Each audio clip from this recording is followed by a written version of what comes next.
Hey listeners, if managing property finances feels like a full-time job, it's time to check out Ledger.ai. Ledger.ai makes property accounting simple by automating your finances, tracking expenses, and keeping you organized all without the stress.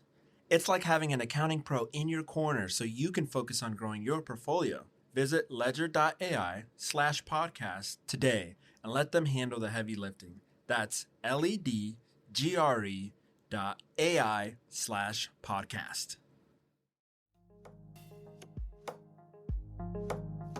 What's going on, everybody? Welcome to season 2 of the Rent-ish podcast. I'm Zach here with my co-host Patrick. We're two rookies chasing the dream of real estate investing. In this podcast, we'll talk about property management, wild stories, and everything in between.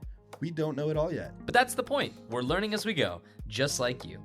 We'll bring in the experts to educate and inform us, and we'll figure it out together. So let's laugh, learn, and dive into real estate side by side. Cue the jingle bell sound effect and the snow sounds. What's Patrick, the snow sound like? Oh, okay. Like, That's I'm just imagining all the different sound effects outside of like a old poet's house in the middle, like Charles Dickens, in the middle of winter and wherever he lived. I'm sure in London. Yeah. Charles Dickens from London. It's our holiday episode. You're listening to this gathered around the fire. You got your family all around the maybe the tree or the dining room table, whatever you're doing for the holidays, and you're like, family, we're gonna gather around close and listen to this week's episode of the Rent-ish podcast. Families all over the country doing it. Well, yeah. So remember, follow the show at the Rent-ish Pod on social media. Questions at therentishpod.com. You can email us with your questions, ideas, topic suggestions. If you're out there and you're a real estate professional or someone famous and you want to be on the show, email questions at therentishpod.com. Only famous people. Only famous people email us. No. If you're a normal person, you can email us too. And also, if you're listening to this on Apple, Spotify, wherever you get your podcast, give us a like, give us a follow, give us a subscribe, and leave us a comment. Tell your friends about the show while you're hanging out at the Yuletide ball this holiday season. Let everyone know about the Rent-ish Pod. Patrick, are you having a good holiday season? Yeah, I feel like I really haven't done much in the way of festivities. Watched Scrooged the other night. I think that's really the Bill Murray one. Yeah. It's like the Christmas Carol. Yeah, I think that's the only like holiday movie I've watched this year. I hate Christmas music, honestly. What?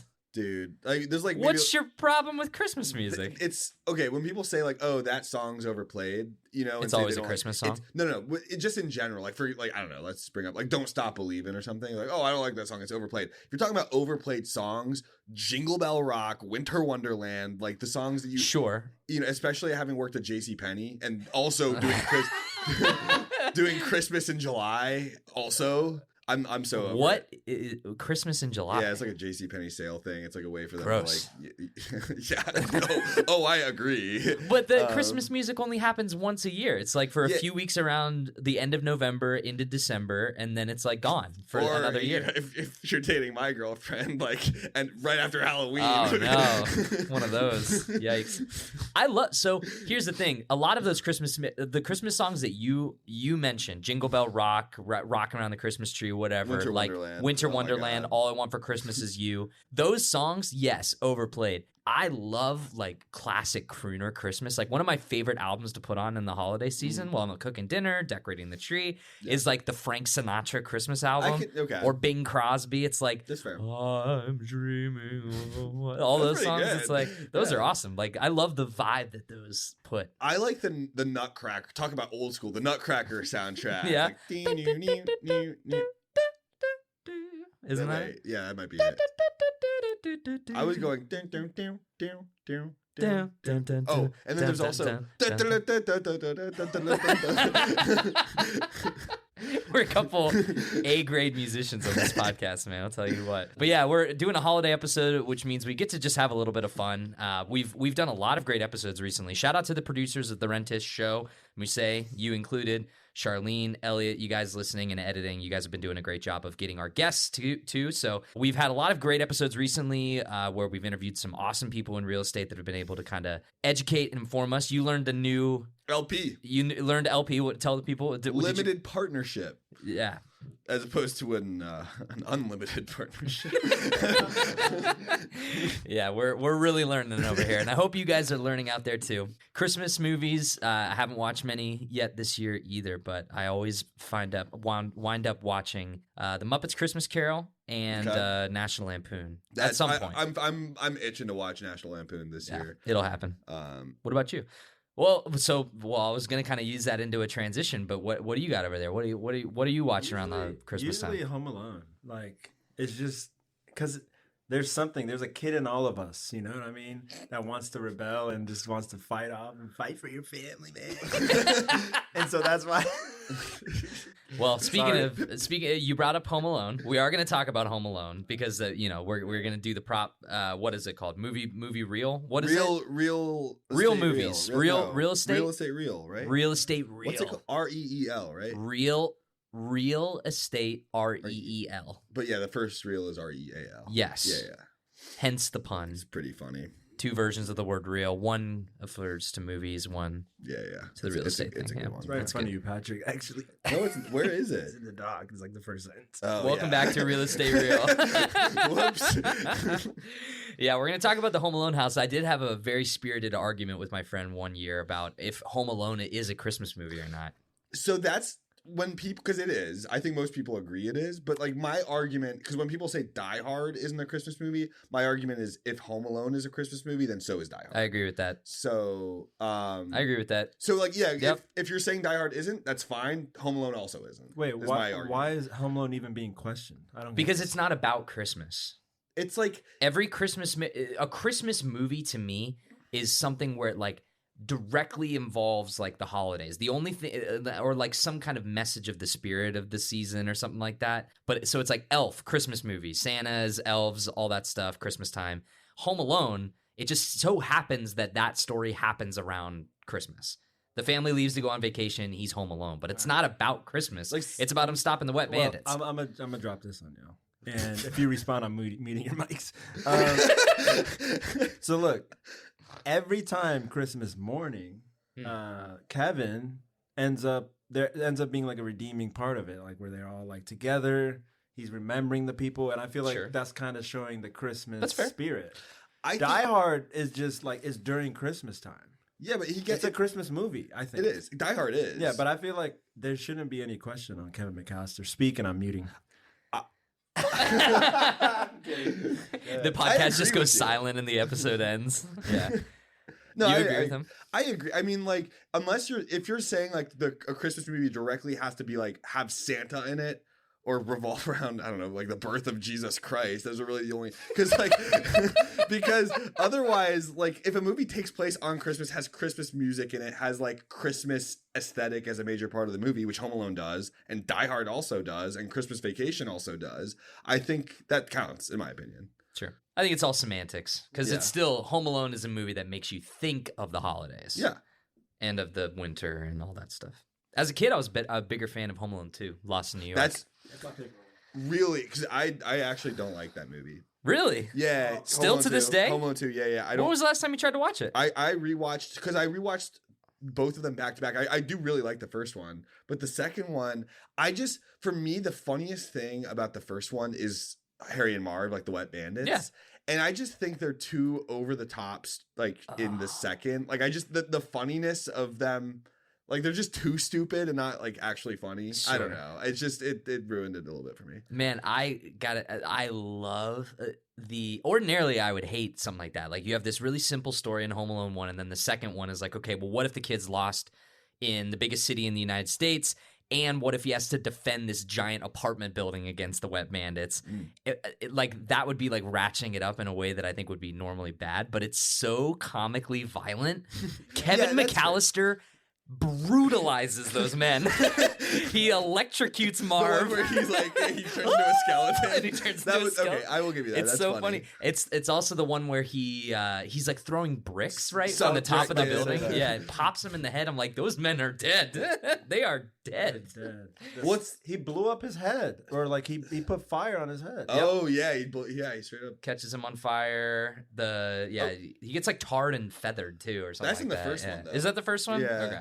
Well, Either way. On to real estate real. Yeah, real estate real. Everyone's having fun. Again, the family's all gathered around. They're having a good time. An annual part of your Christmas season is the Rentish pod. Make the Rentish part of your holiday season. It's like that's on the podcast art. Yeah. All right. Real estate real. We're going to explore iconic homes, hotels, apartments, and hideouts from film and TV, break down their real world value, quirks, and cultural impact. And today we're heading to one of the most beloved Christmas movie homes of all time, the McCallister house from Home Alone, a sprawling, warm-lit Chicago mansion where Kevin outsmarts burglars with paint cans, micro machines, and enough traps to qualify for a mechanical engineering degree. It's cozy, classic, surprisingly luxurious, and it's become the holiday movie house. So, Patrick, we've talked a lot about Home Alone. Yeah. Obviously, the house is pretty iconic for what it is now. I mean, what are your thoughts right off the bat? What do you got for me on the house itself? The house itself. Oh, okay. It's big. It's big. I think if my memory serves me correctly, it's made out of bricks. Yeah, it's got that like classic old world aesthetic. Yeah, I just in terms of the interior, I remember there's like the staircase that goes right down the center of the yeah, with the front door there because he sleds down it. Yep. It always just struck me how like big it was as a kid. Like watching that, I was like, oh man, it's like a mansion, and they have all these kids, and they're living in. There's all these different rooms, and Kevin's got his like secret upstairs, like his bedroom. I always thought was like the coolest thing. Yeah. The little like hideaway bedroom that he has, very cool. But the real home is located at 671 Lincoln Avenue, Winnetka, Illinois. So I don't know if I'm pronouncing that correctly. Winnetka. That looks how it's pronounced. Looks like it, but yeah, it's just as gorgeous in person. Filming used the actual interior and exterior for many scenes, with a gymnasium nearby converted into a soundstage for more complex shots. Okay. Winnetka is consistently ranked among the wealthiest suburbs in the U.S. No shock there. Yeah, that checks out. Because that house would cost... Well, we'll get into the cost. Okay. We'll talk about that. Many homes in the neighborhood were built in the early 1900s with that kind of classic brick facade and spacious layout. And I've got some fun facts for you, Pat. You ready? Okay, yeah. The Home Alone house last sold for $1.5 million in 2012. But today, it's estimated between $2.5 and $3.5 million. Wow. Okay. See, that I honestly like the $2 to $3 million range is kind of what I expected. Sure. But yeah, a lot of money. Lots of money. And we're going to talk about the what I want you to do while I'm reading the next fun facts. Google what the McCallister house looks like now. Because I feel like this is an important thing for us to talk about. McCallister. Because I think it's gonna more fun facts. Oh wait, so you don't want me to say anything yet? Don't. Nope. Be quiet. Oh, okay. I'm just kidding. Find if you can go to like Google, you can find find it. Okay, cool. So hold on.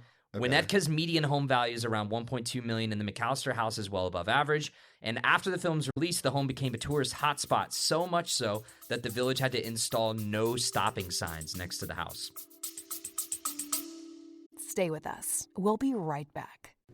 Stop overpaying for property management software. Inago gives you everything: applications, screening, lease signing, rent collection for free. It's a powerful, full-featured platform trusted by thousands of landlords with no fees or contracts. Sign up at inago.com today. That's INNAGO.com/podcast. Yeah, I could see that being annoying for like the neighbors and stuff. This is a problem that I think is so funny in Hollywood, where it's like, or just any TV production or movie production that uses a singular location, like a residential location, though, and makes it a big deal. Like the White House comes to mind from Breaking Bad. People go to that house like it's a pilgrimage in Albuquerque, New Mexico, to see Walter White's house, and like they had to put up like gates around the entire house because people kept trying to throw like pizzas on the roof, trying to replicate the scene in Breaking Bad. But it's like, yeah, of course you have this big, beautiful house in this wealthy suburb in Chicago. It's like people probably that are huge Home Alone fans drove to see the house. And it's like, that's a disruption for the neighbors and stuff like that. It's just really funny that keeps happening in film. The Painted Ladies in San Francisco for Full House.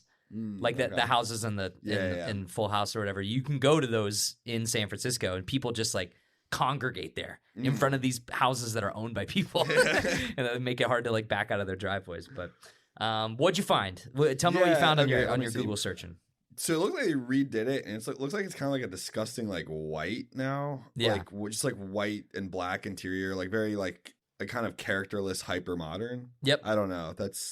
I think it's a downgrade. Yeah. Personally, but yeah, is that where you wanted me? That was what I was going to say. Is like I encourage people to go out there and check out like what they did to the McCallister house because everyone's style is their own, to each their own, personal tastes and stuff like that. Patrick, I think you and I have talked on this show about being kind of like not necessarily lined in like I call it the millennial gray. Yeah. Like that aesthetic is kind of what they've turned the McCallister house into. Yeah, that's probably a good word. Yeah, I'm not a fan of the style personally. Sure. I also the fact that it's not just like a big nice. It's like the McCallister house. Like I feel like there's a sort of history to that house and the interior of the house. Yep. Like that's just like that's like extra. What's the word? What word am I looking for, Zach? I can't tell you, man. Whatever. They know. Well, it's like moving away from what made the house historically important. Like I think it just changes the visual style in a way where it's like it loses the character. Yeah. So, yeah, I guess that's But I don't know. That's just my personal opinion. Out there, go Google what the McCallister house looks like now. And if you have an opinion on it, we'd love to hear. If you want to email questions@therentishpod.com, we'd love to hear what you have to say about that. But so yeah, in the story, or the film rather, the house is portrayed as the large, traditional colonial style home. It's got the big grand foyer, and it's foyer, right? Isn't that how you pronounce it? I've heard foyer, and I've also heard foyer. Foyer. I feel like foyer might be me trying to be like Ross Geller with karate, but I'm not. I don't know. I think it's either or. Either or? You can use either or? Okay. It's telling me foyer. Really? Foyur. Foyer. Yeah. Okay. But yeah, it's got a big formal dining room, a large eat-in kitchen, the finished attic, which is Kevin's exile room. I like exile room. I think that's funny. A spacious basement, multiple bedroom and baths, a large fenced backyard, and a classic brick facade with symmetrical windows and shutters. It looks warm, lived in, and importantly, big enough to lose a child. Yeah. So that's the main plot. I mean, we got to talk about the plot of Home Alone. Can it happen in 2025? Patrick. I think the way they did it with how it happened, like the one neighbor kid was there and they counted him and thought that he was him. Like, I think that was actually a very clever way to kickstart the plot. And if they're in a rush too, they might not notice. Waking up late, the power outage. Yeah. Yeah, it is ultimately though. I think like this kind of thing just would not happen these days. Like, yeah, I just don't think so. It's like you practically have your kids like microchipped at this point. It's like doesn't every kid have an AirTag now? I feel like that's like a common thing to like have like a tracking device or something like that to like, especially for youngsters. Yeah, but they are in their own home. I would just be curious if they ever tried to reboot Home Alone, which they will. 100%. They will. It'll happen. They're going to do it. They're going to reboot everything. But when they do eventually try and make a remake of this movie, how they kind of frame it in a modern capacity. Or do they do a period piece and like set it in the 90s? Why would they do that? Because money. Well, money. Yeah, that's a good. Duh. Like, it's a 90s throwback movie. It's like, yeah, you already made it. It's called Home 90s. Alone. We love that movie. Okay, so real life stats for the house. 5,400 square foot of living space, 6 bedrooms, 3.5 baths, set on half an acre, which is large for the area. So not only did they pick a really nice house, but they also picked probably an outlier for the neighborhood. Probably not a lot of places that have that much property exactly. I mean, I don't remember there being like a ton of like the yard not being super big. They have a big, it's like a big front yard for like a residential neighborhood house. Yeah. And then, they show shots of the backyard too, I think, right? I know he cuts down the Christmas or a pine tree in the backyard, right? That's kind of all I remember from. I think so. Yep. So cost to rent. If it were a luxury rental, let's just do some hypotheticals here. A home this size and prestige in Winnetka could fetch $12,000 to $18,000 per month as a long-term rental. That's a bill. That's quite the bill. And then as a short-term rental, we were looking at probably like $1,200 to $2,000 per night as a short-term rental. Of course, this would not actually be a real thing. Like if they were going to rent out the Home Alone house as an Airbnb, they would probably be able to charge way more than $2,000 a night. Yeah, that's kind of what I'm thinking too. Just an opinion, but I mean, it's also one of those things like I don't think these numbers are. I mean, are these numbers counting the fact that it's the Home Alone house and people would pay extra for that? I think so. I think you're paying for the prestige of it being like, I'm getting to stay in Kevin's house. Yeah, right. Because to me, that's it. So comps, it's like when you look at comps, which is like properties of similar size, similar. I would be curious, is this like, kind of like the general comp, or is this taking into account? I don't know. We'd have to look up the rest of the neighborhood probably to kind of see what the vibe would be. But something I was thinking about too is that like if this were a short-term rental, if people were allowing like you could pay to stay in the Home Alone house, how strict do you think the rules and guidelines are because of how many people would want to like throw paint cans down the stairs or something, like tie paint cans to the ceiling and try and swing them down the big staircase or whatever? They're like, under no circumstances are you to reenact the scenes from Home Alone in this house. Please, dear God. So the cost to buy.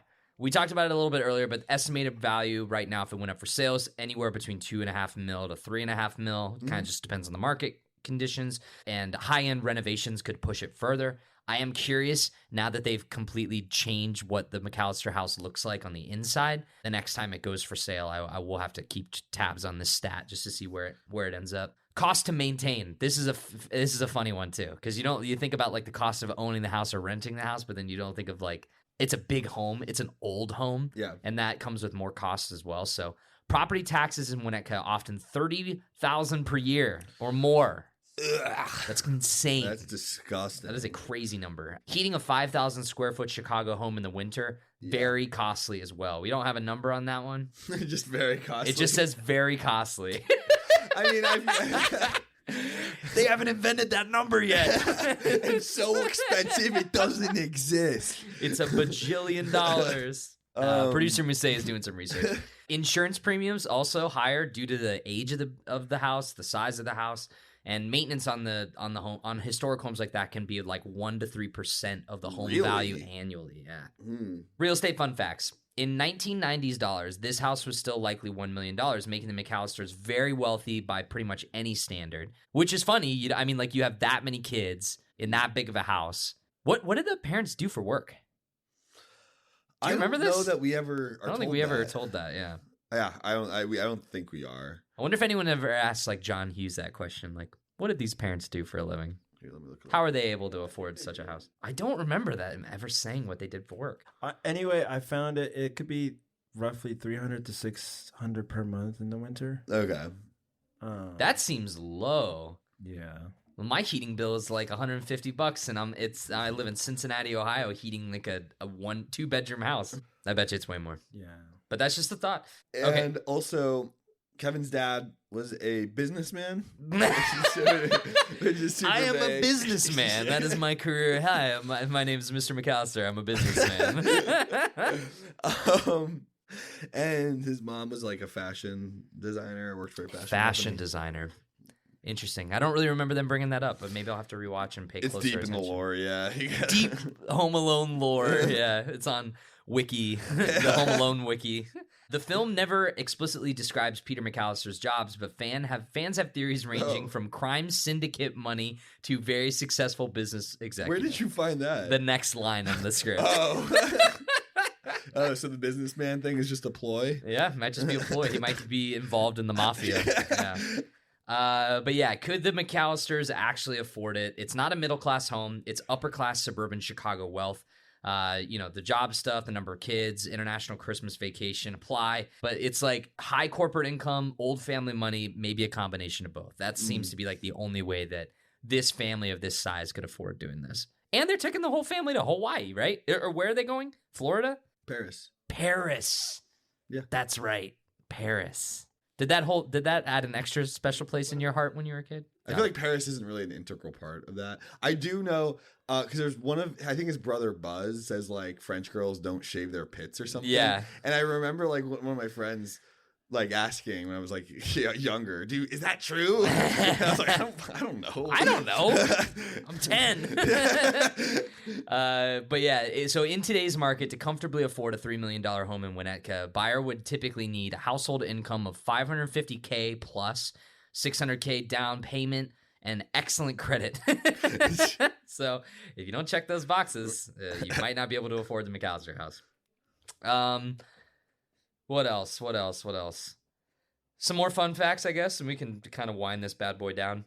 Fans estimate that the McCallisters' Paris vacation, 12 people, Christmas season alone, would be $40K or more. That checks today. out. That, yeah. Flying to Paris, not cheap. It's expensive, yeah. Not I'm cheap. trying to get my flight situated for 2026. Yeah. It's not cheap. Not looking good. Doesn't Cincinnati offer a direct to We have a Paris direct option flight now, yeah. And we actually found one for a specific week in March that's like $600 a ticket, which is not bad, honestly. Yeah. I mean, it was still expensive, but like, yeah, I mean, it's been pretty much $1,000. Cool. So the McCallister House isn't just a filming location, it's a character in its own right. From its warm colonial architecture to its grand family layout, it's the perfect cinematic setting for childhood adventure, Christmas chaos, and a surprisingly elaborate home security showdown. In the world of real estate, it represents classic suburban luxury, high-value Chicago area property, and a home elevated to legendary status by film. So like the Overlook Hotel, Jerry's apartment, or the White Lotus Villas, the McCallister House invites us to imagine what it would feel like to live there, just hopefully without burglars, flying paint cans, or tar-covered staircases. No problem. Anything else to say about Home Alone? Any other hot takes that we need to air out?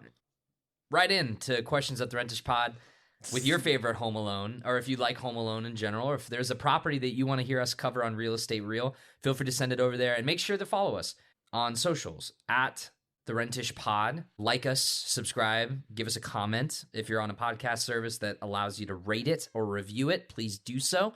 It would help the show out immensely if you would do that. And tell a friend while you're hanging out this holiday season or toasting to the new year. Maybe let them know The Rentish is the place they need to be for the holidays. Oh. Yeah, trying to make it nice and sweet. Like, can you producers add a crackling fire over all of what I've just... Ugh. That's a real wet crackling fire. It sounded like dripping faucet. But yeah, it's been a good time. It's been a fun episode. Patrick, are you effectively in the holiday spirit? Oh yeah, I'm so ready for Santa to come and give me. Okay, well, thank you all for listening. I've been Zach. He's been Patrick. That's Muse, and we'll see you guys next time. The Rentish Podcast is recorded in Cincinnati, Ohio, hosted by Patrick Giro and me, Zach Rottello. Produced by Musei Gebermeskel and Charlene Mulchandani. Edited by Elliot Mongenis. Theme song by me, Zach Rottello.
What if you had a network of mentors and peers to guide you through your toughest challenges?